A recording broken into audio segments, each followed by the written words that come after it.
Quando ormai mancano poco meno di 2 settimane al ritorno alle urne per il comune di Lavagna, il 26 maggio i cittadini saranno chiamati al voto per ridare un sindaco alla città al termine di quasi 3 anni di commissariamento, sono le cronache giudiziarie a tenere banco. Oggi agli avvocati difensori degli imputati il compito di smontare l'impianto accusatorio. Oltre 120 gli anni di carcere infatti chiesti al termine della requisitoria dal procuratore capo di Imperia Alberto Lari, nel 2016 PM in forza alla magistratura genovese, e dal sostituto procuratore Chiara Paolucci nel processo a carico di 20 persone.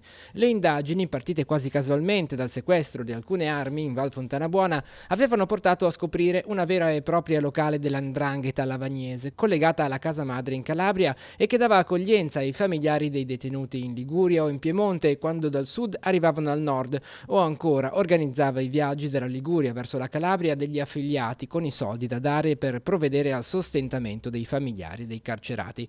A capo di questa cellula le famiglie dei Nucera e dei Rodà. Sono nei loro confronti infatti le pene più pesanti chieste dai PM. Per Paolo Nucera e Francesco Antonio e Antonio 20 anni ciascuno, per Antonio e Francesco Nucera 15 anni e 6 mesi ciascuno, 9 anni invece le richieste per Paolo Paltrinieri, accusato di essere uno degli altri componenti del clan.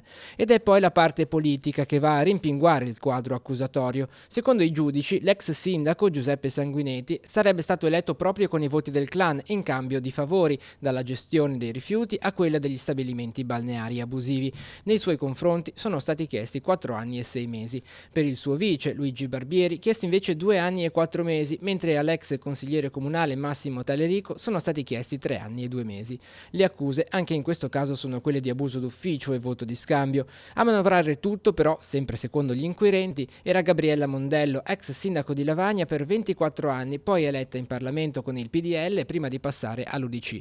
Per lei chiesti 3 anni. A chiudere il quadro accusatorio dei PM le richieste nei confronti dei funzionari e dei responsabili comunali coinvolti nell'inchiesta. Per loro pene comprese tra i 2 e i 3 anni.